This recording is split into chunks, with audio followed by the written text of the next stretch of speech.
네, 오늘 하나님 말씀 요한복음 20장 11절부터 15절까지 말씀 보시겠습니다. 요한복음 20장 11절부터 15절까지 말씀입니다. 이 말씀 제가 봉독하겠습니다. 마리아는 무덤 밖에 서서 울고 있더니 울면서 구부려 무덤 안을 들여다보니 흰 옷 입은 두 천사가 예수의 시체에 뉘었던 곳에 하나는 머리편에 하나는 발편에 앉았더라. 천사들이 이르되 여자여 어찌하여 우느냐. 이르되 이 사람들이 내 주님을 옮겨다가 어디 두었는지 내가 알지 못함이니이다.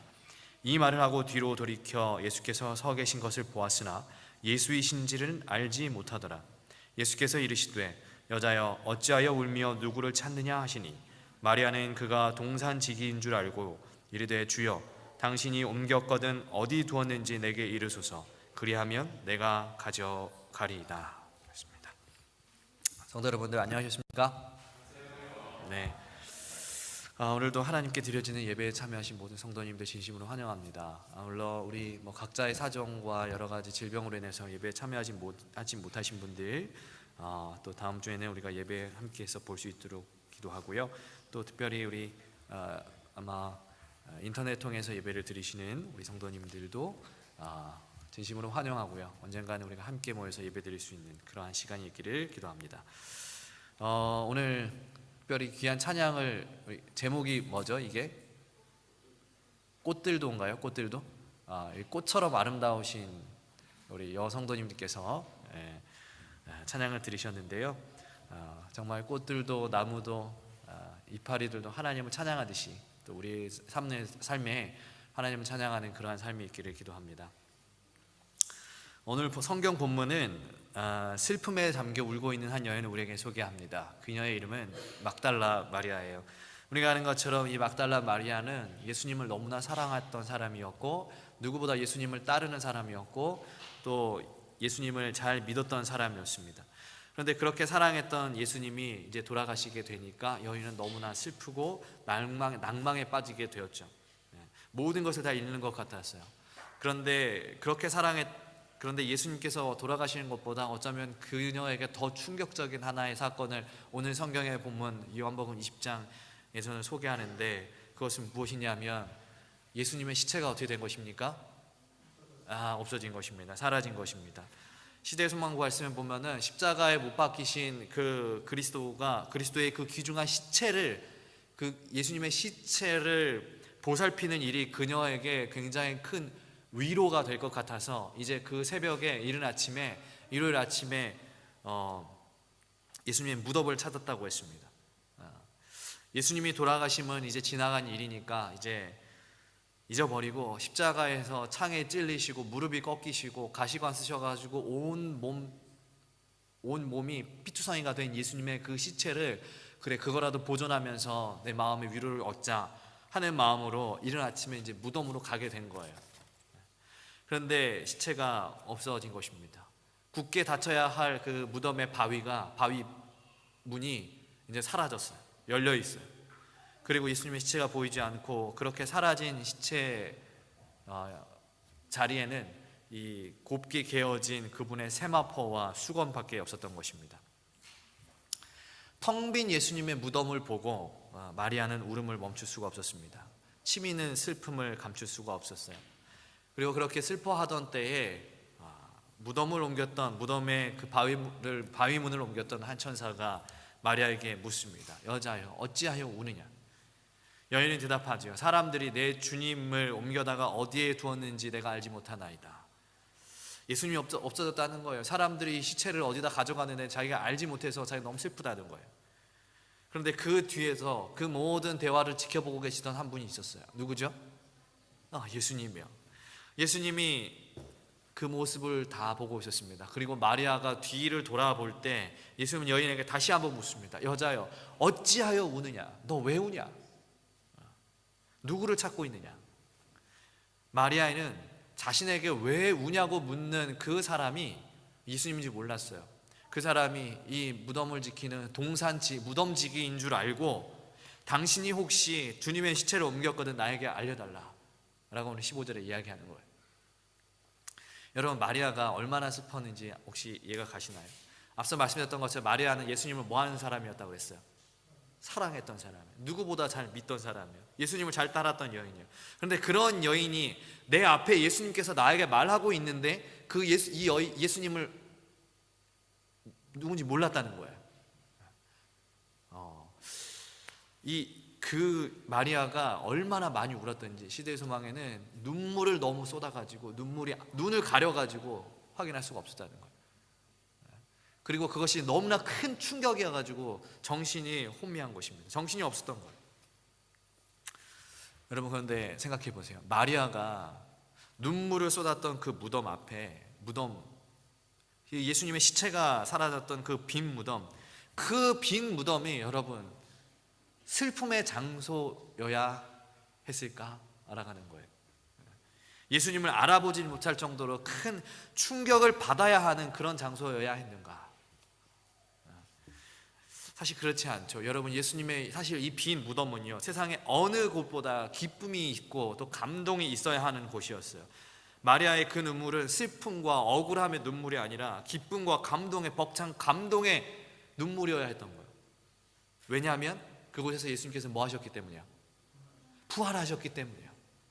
예수님께서 돌아가셔서 시체에 저기 무덤 속에 분명히 안치되셨는데 그 무덤에 있는 예수님께서 시체가 사라졌다. 이 말은 곧 무슨 말이에요? 예수님께서 뭐 하셨다는 거예요? 부활하셨다, 살아나셨다. 이것을 기억해야 되는 곳이었단 말이에요.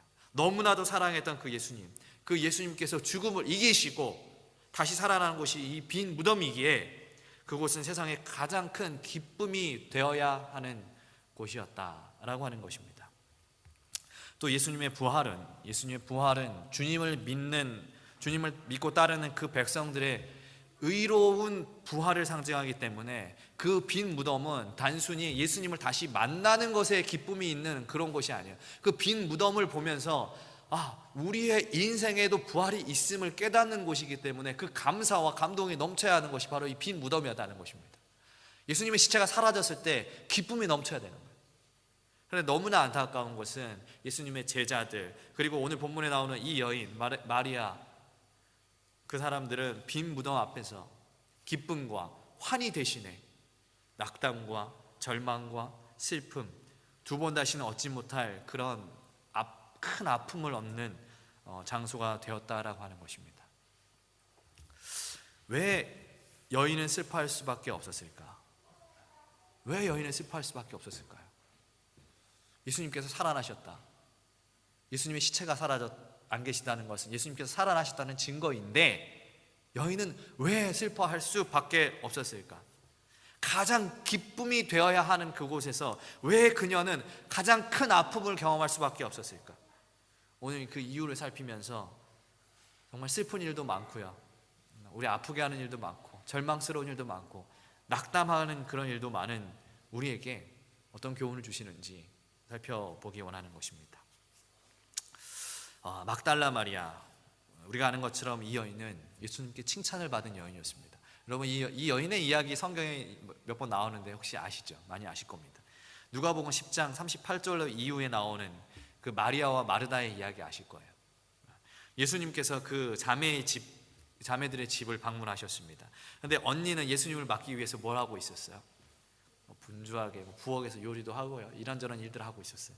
그런데 마리아는 뭐 하고 있었죠? 예수님께서 말씀하고 계실 때 예수님 옆에서 말씀을 듣고 있었어요. 그때 예수님께서 누구를 칭찬하셨습니까? 마리아를 칭찬하셨어요. 왜요? 그녀는 말씀 듣는 것을 너무나 좋아했기 때문에요.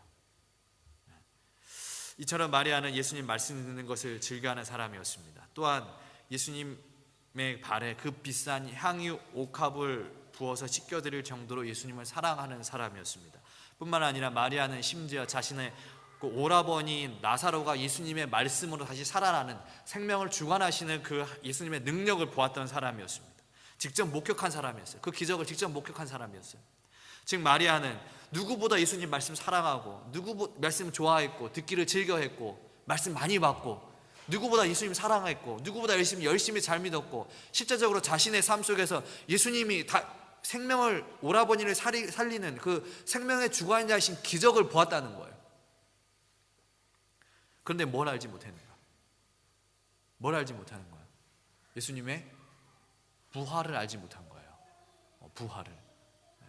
자기가 말씀 너무 계속 들어요. 말씀 너무 잘 듣고 너무 열심히 예수님 믿고 예수님 너무 사랑하고 자기 삶에 실제로 기적도 있었는데 결국에는 이 부활이라고 하는, 예수님의 부활이라고 하는 어떤 새로운 개념 속에 자기가 잊어버린 것입니다.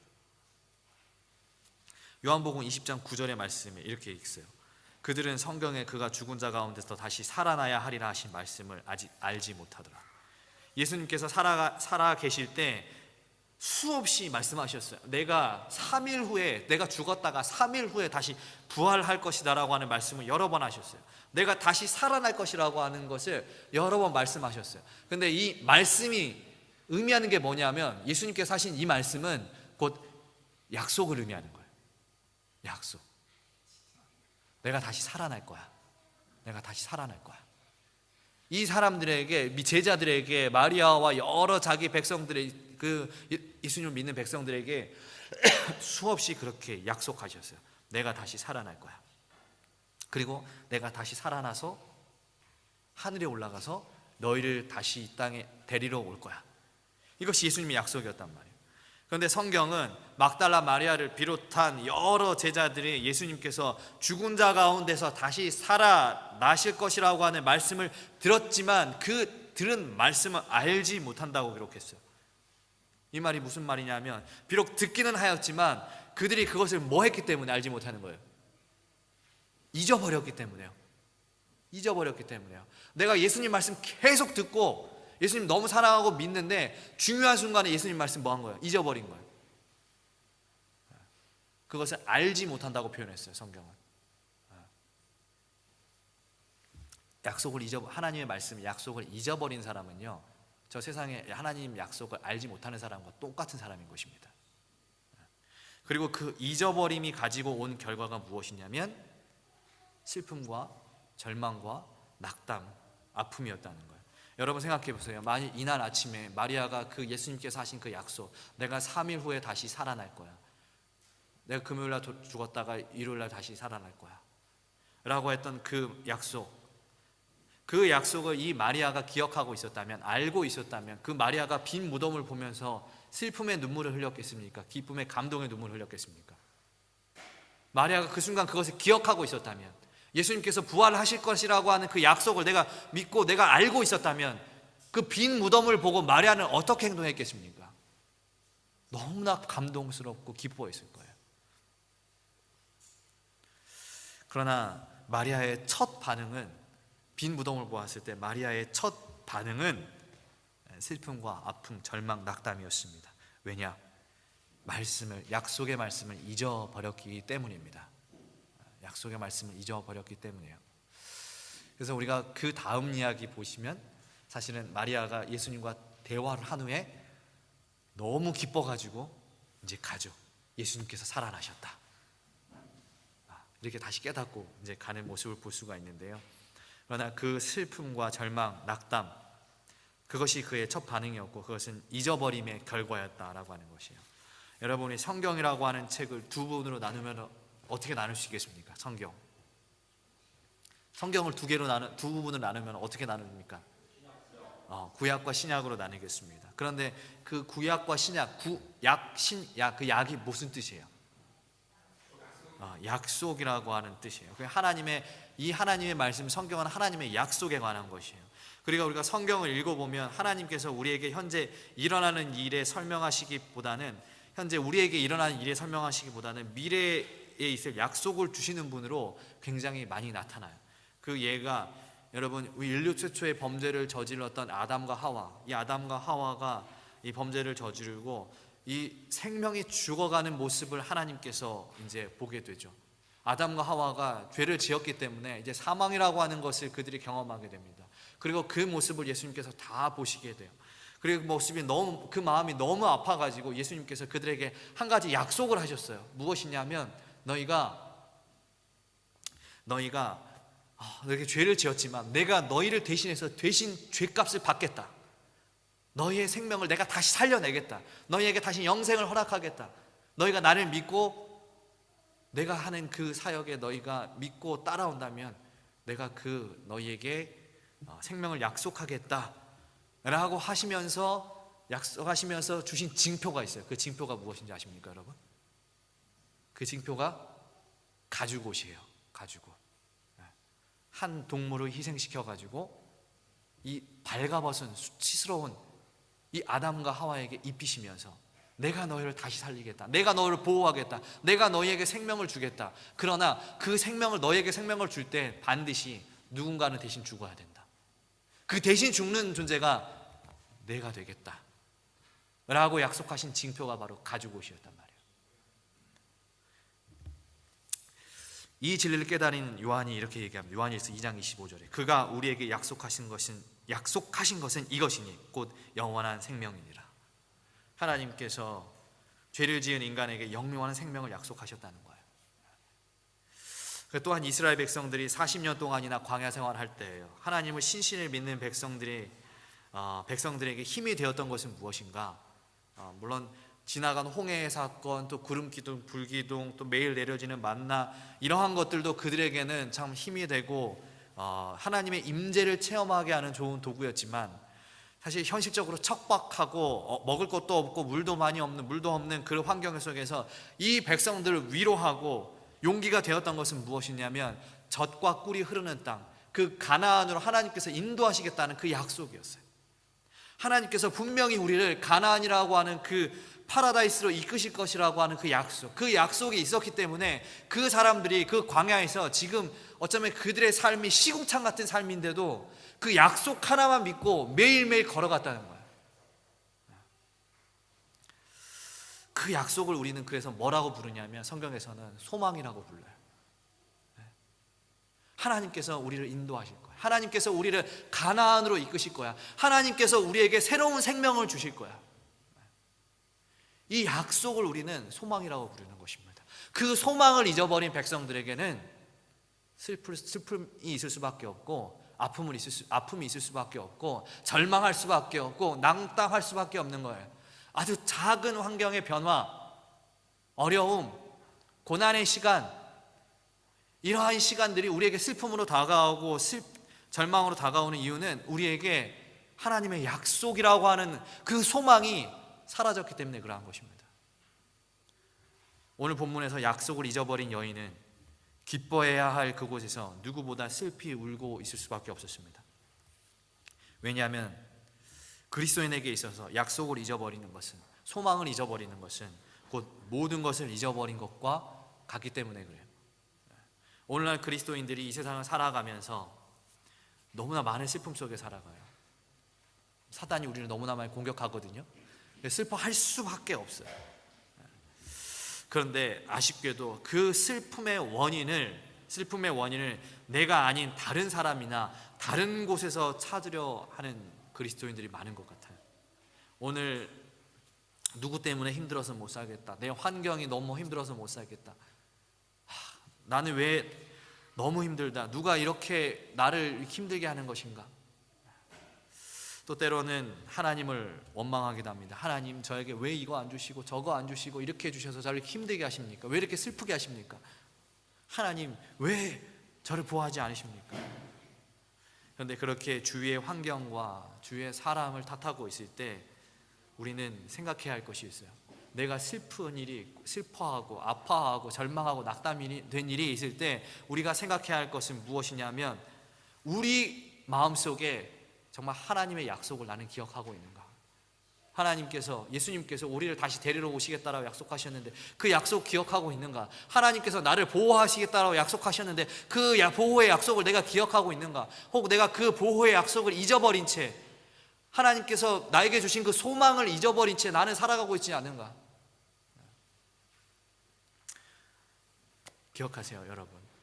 빈 무덤을 보았을 때 이 여인이 하나님의 약속, 예수님의 약속과 소망을 기억하고 있었다면 슬퍼하지 않았을 것처럼, 오늘 우리의 삶 속에 슬픈 일이 있고 아픈 일이 있고 절망이 있고 낙담이 있을 때 우리가 소망을 기억하고 있다면, 하나님께서 우리에게 주신 그 아름다운 약속을 기억하고 있다면 더 이상 그 슬픔과 절망과 낙담이 우리의 삶을 지배하지 못할 것입니다. 우리의 모든 감정을 휩싸지 못할 거예요. 제가 어릴 적에 다른 집에 놀러 갔다 돌아왔는데, 이제 어릴 적에 이제 할아버지 할머니 키우셨잖아요. 할아버지 할머니가 집에 없는 거예요. 네. 근데 종이 딱 한 장만, 메모 한 장만 딱 있었어요. 그 쪽지에 이렇게 적혀 있었어요. 할아버지 할머니 깨밭에 간다. 깨밭에 간다. 근데 문제는 제가 그 당시 그 유치원에서 유치원 생활하다가 유치원 생활에 좀 문제가 있어가지고 유치원 중퇴라고 하나요? 유치원을 2년 다녀야 되는데 한 1년밖에 못 다녔어요. 그래서 한글을 다 못 뗀 거예요. 그리고 제가 다니던 유치원은 그때는 뭐 유치원에서 한글을 막 잘 알려주고 이러지 않았던 것 같아요. 그래가지고 한글을 다 못 떼가지고 있는 상황에 그 쪽지를 본 거예요. 근데 할아버지 할머니는 제가 뭐 유치원 다니고 뭐 다른 책 읽으니까 얘가 한글을 다 아는구나 하고 메모지 적고 가셨는데, 그 할아버지 할머니 깨밭에 간다, 여기에 깨밭이라고 하는 글자가 너무 어려운 거예요. 내가 모르는 글자인 거예요. 깨밭. 왜냐하면 여러분 깨밭이 어렵잖아요. 그죠? 깨밭이라는 글자 읽을 수가 없는, 그때 마음이 불안감이 들기 시작하면서 막 눈물이 나는 거예요. 눈물이. 할아버지 할머니가 어디로 간다고 적혀 있는 것 같은데 어딘지 모르니까 할아버지 할머니가 나를 버리고 갔나? 이런 마음이 드는 거예요. 이제 제가 어릴 적에 이제 그런 트라우마가 있었거든요. 아빠 엄마가 나를 버리고 갔다, 이런 트라우마. 그래서 난 할아버지 할머니랑 사는구나. 근데 어디에 간다라고 거기에 딱 끝나니까 할아버지 할머니 나를 버리고 갔나? 너무 막 눈물이 막 쏟아지는 거예요. 그래서 막 동네를 다 뒤졌습니다. 크게 막 소리 지르면서 할아버지 할머니 어디 갔냐고 막. 그래서 동네 그 옆에 그 한 누나가 있었어요. 누나가 그래서 그거를 읽어줬어요. 이거는 할머니 할아버지 깨밭에 가셨대. 깨밭에 가봐. 깨밭이 멀거든요. 그래가지고 막 뛰어서 깨밭에 가니까 할아버지 할머니 거기 계시는 거예요. 할아버지 할머니가 거기 계시는데 갑자기 당황스럽죠. 울고 막 오니까. 그래서 왜 우냐고 이렇게 얘기하시는 거예요. 그러고서 이런 자초지종을 설명하니까 할아버지 말씀하시길, 정수야, 할아버지 할머니는 너 버리고 절대 어디 안 간다. 할아버지 꼭 약속할게. 그 후로부터 제가 이제 집에 어디 갔다가 집에 돌아오면 할아버지 할머니가 없을 때도 많았어요. 일하러 가셔야 되니까요, 밭에. 그때 그 이후로부터, 그 약속을 내가 기억한 이후로부터는 절대 울지 않죠. 왜냐하면 아니까.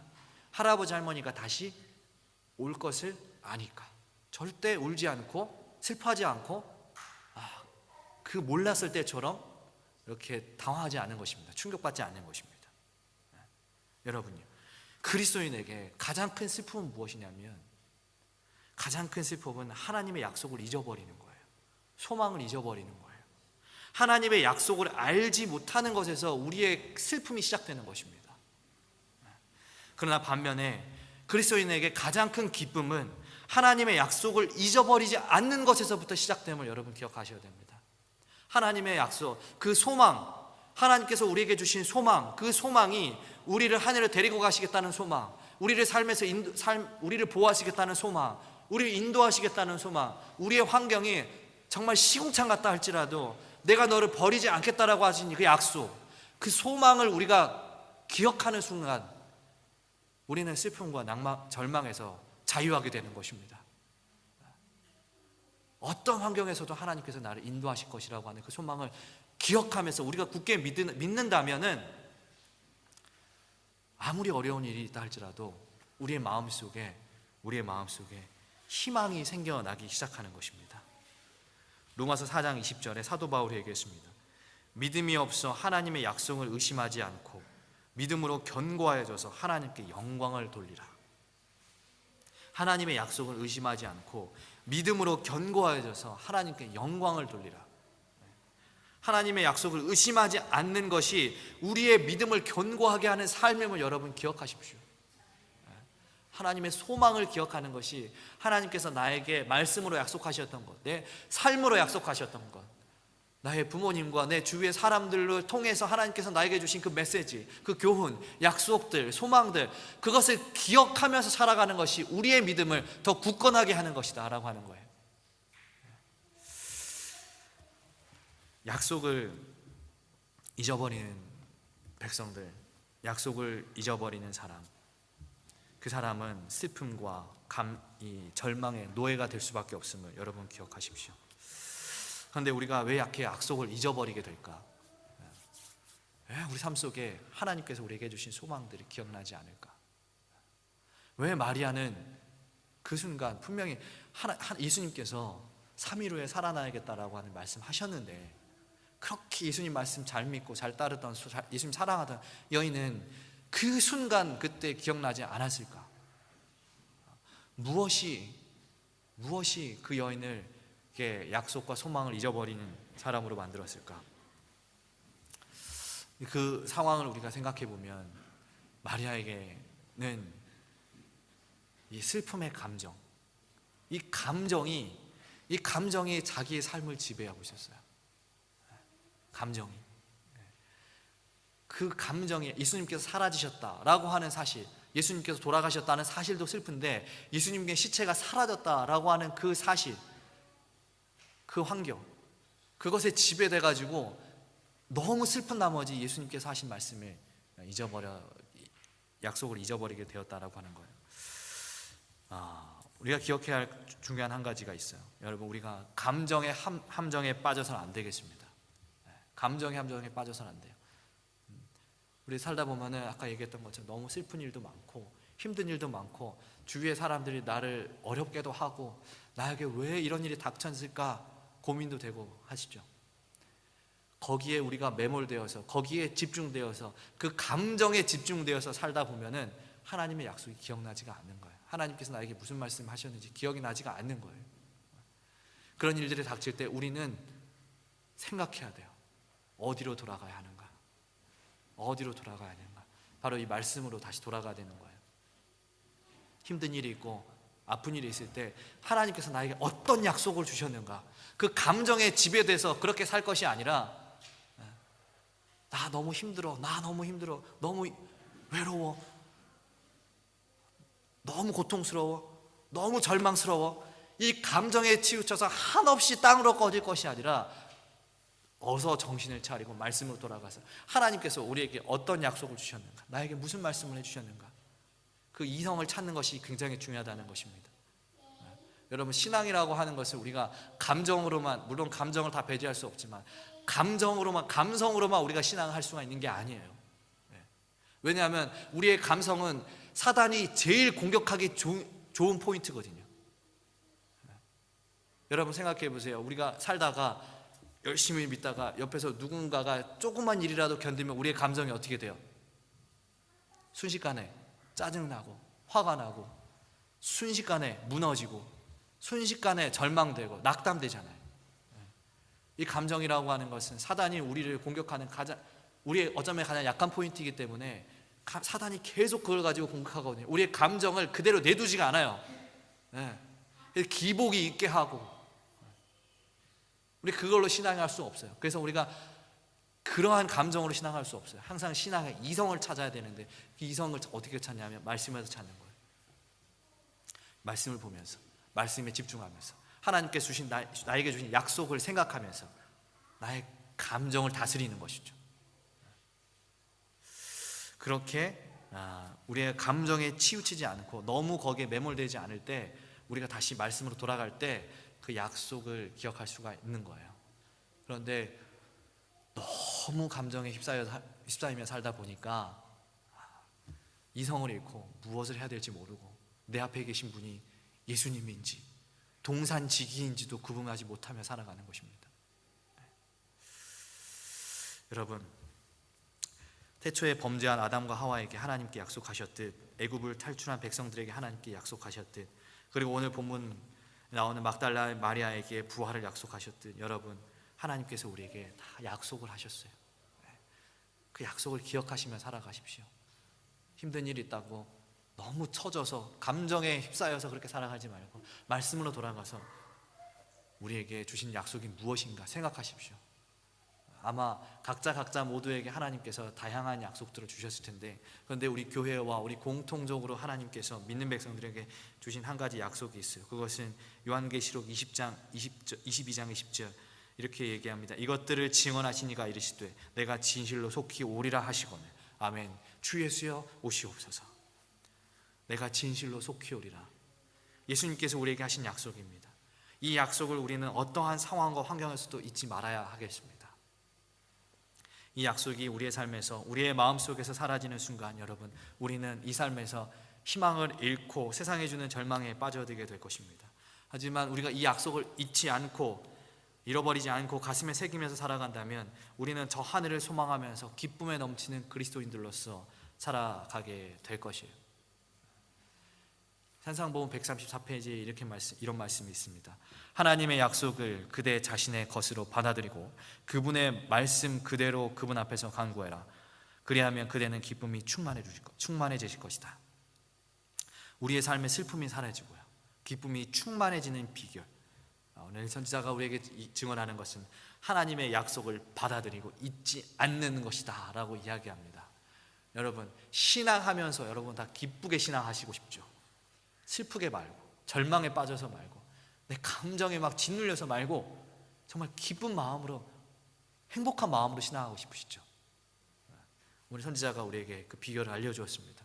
하나님의 약속을 당신의 것으로 받아들여라.